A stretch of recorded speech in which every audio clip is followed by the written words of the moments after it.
If you've lost someone and you're struggling with the feelings that you have, well, watch this next video I have for you. And you're going to learn how to overcome sadness after death.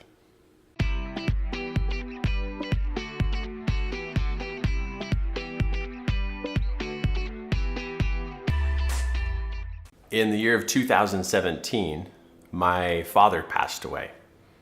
And he passed away right when I was in the middle of teaching a 3-day training class here in Salt Lake City. I had already been to the class one of the 3 days, and on Friday morning at 6 a.m., actually at 6:08, I got a phone call from my mom to tell me that my dad had passed away that night. I had a lot of emotion come up, and a lot of thoughts just overwhelmed me.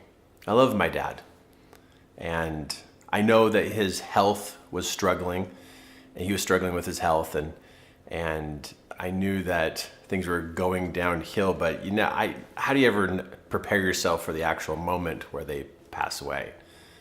That morning, my wife and I, Kim and I, still had a class to go to finish. We still had 2 days left to teach our royalty and romance class.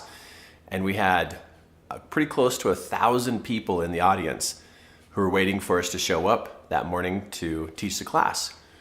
And we got ready and we got to the class, and we finished Friday and we finished Saturday teaching the class. On Saturday evening at 6 o'clock, when the class was over, all those emotions came back. My class was finally over, and now it's time to work through the emotions and have the emotions of my dad passing away. Having somebody that you love pass away is quite an experience. And this was literally one of the closest people that I've had to me pass away that really evoked so much emotion and so many thoughts. And this has been a journey for me over the last year of how to work through this, how to really just be with this. And I am not an expert on this. This is my share. I'm just going to share with you my personal experiences and what I am currently doing to really help in the process of going through this. And I'm the oldest of 6.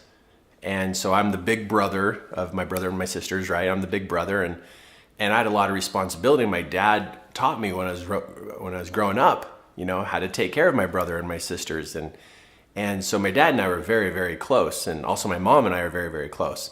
But, how to keep moving forward even when these experiences happen, because it's inevitable, right? We all die. Sooner or later, we're all going to die. But I had no idea about the level of sadness that I would experience. Had no idea that it would keep coming up and keep coming up. I had a friend that I reached out to who told me, who said, you probably will be going through this for a good 5 to 7 years.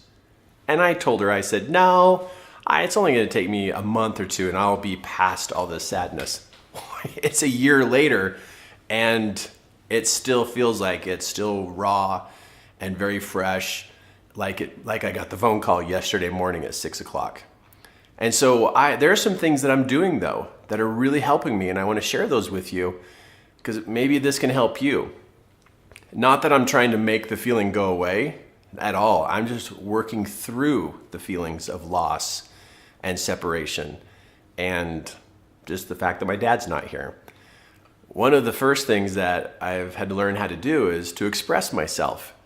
And I'm a very quiet guy, very private about my feelings, and rarely, if any, at a time I ever tell people how I feel.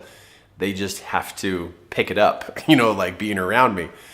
And so I'm not good at expressing myself and how I feel. And one of the processes I've used in the last, year since my dad's passing is I use journal writing. And I write down how I feel. But I write it down in a way, though, like I'm writing a letter to my dad.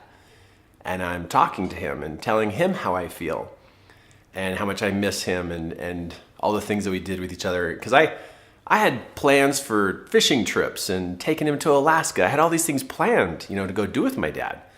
And so there's a lot of feelings there. But since I struggled so much talking about how I feel, journaling has been the best. And journaling in the form of writing my dad a letter. And that has helped a lot. And again, I'm just going to say this probably 20 more times during this video. I thought that journaling once or twice would like fix me. This is not a fix-it situation. This is an experience to work through sadness. It's not a fix-it moment. Second thing I've learned along the way is in my journal writing to my dad is actually to keep the connection alive.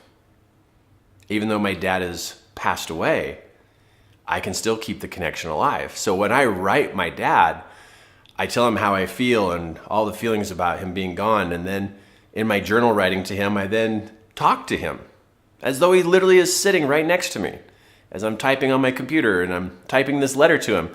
And I really talk to him like he's just sitting right there. And I talked to him and I said, "Hey, Dad, I need your advice."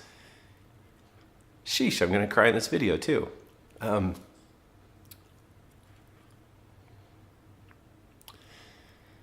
But I ask him for advice and I listen. And I can, at different times, hear him respond.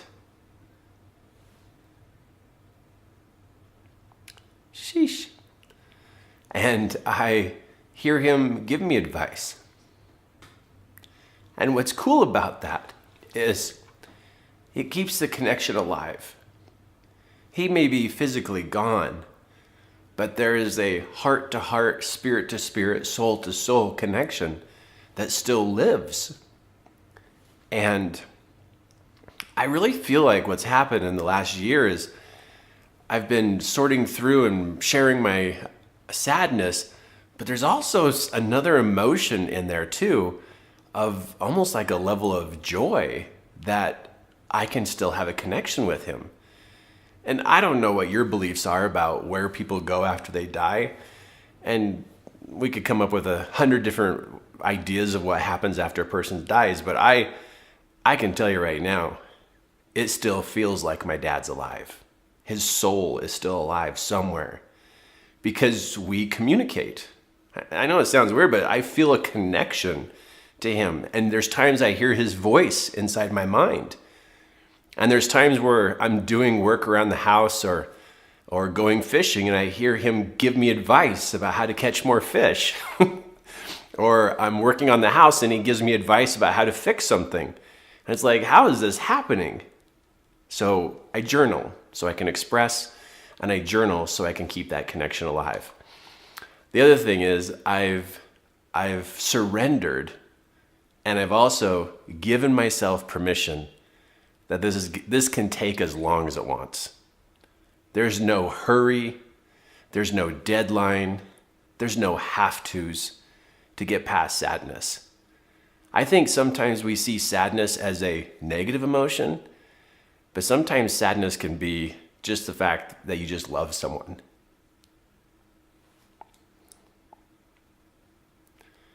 And the sadness that can come up doesn't have a downward feeling to it. It has a connection feeling to it. But I give myself permission, and I give you permission, that it can take as long as it's going to take. And to allow yourself to take little tiny steps. Because maybe it's okay that I miss my dad forever. And I'm almost 50 years old, and I got another 50 years to live. So I think it's okay, and I give myself permission to miss my dad for 50 years until I die. And then I hope I get to go wherever he went, because it sounds like it's fun wherever he's at. But I give myself permission to miss him for 50 more years. And I hope you give yourself permission too. There's no hurry. There's no hurry. And I hope you never, ever expect somebody else who's lost somebody to just get over it. I don't think that's even part of humanity. I think there's a rich feeling in the fact that you still miss them.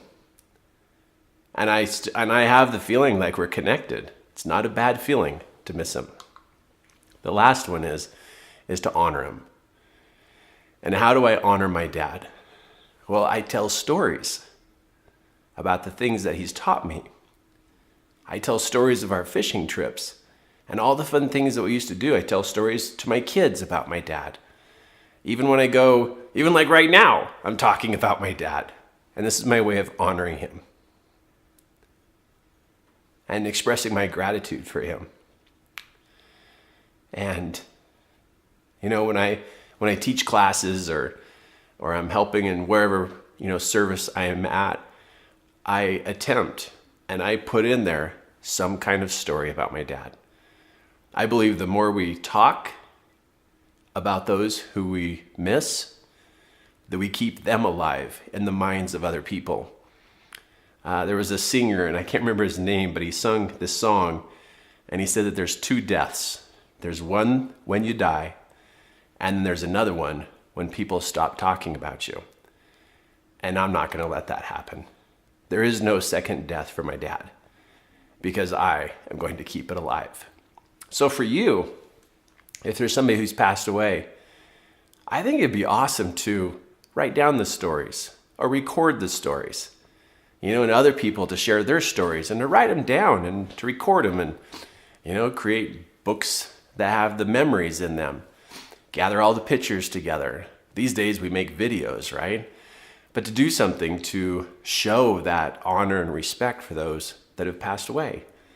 But we're the ones who keep them alive. And what I love about my dad is that the things I've learned from him have actually turned into principles. Everywhere my dad would go and I would follow him or hang out with him when I was growing up, every person he met was his best friend. And I would ask him, I go, Dad, how'd you know that person? And he goes, that's the first time I ever met him. I said, how did you treat them like that was your best friend? And I remember the day he looked at me. We're driving down the road in his red Ford pickup truck. And he says, Kirk, isn't everybody our friend? Everything that the person ever did in their life, I bet there's some kind of principle or example that they gave us that those principles can live on. Those stories can live on. But that's a way of honoring those who have passed on. So I'm a year and a half into this of my dad's passing. And for me, it's a journey. And it's okay to feel. And it's okay to talk about them. And it's okay to miss them. So if you've had somebody pass away, I know what that feels like. And it's okay. And that's my mission, is to reach out to people like you and to just help with ideas or steps of things we can do to help ourselves move through these things and literally be okay with the journey. Expression. Express your feelings. Express how you think and how you feel, and journal. If there's anything you pick up from this training, it's important to express yourself. It'll help you sort things out. It'll help you move emotion through your body, and it'll help you stay connected to those who are still here. Because if you stop expressing yourself and how you think and feel, you may start to feel some disconnect between those people who are still here.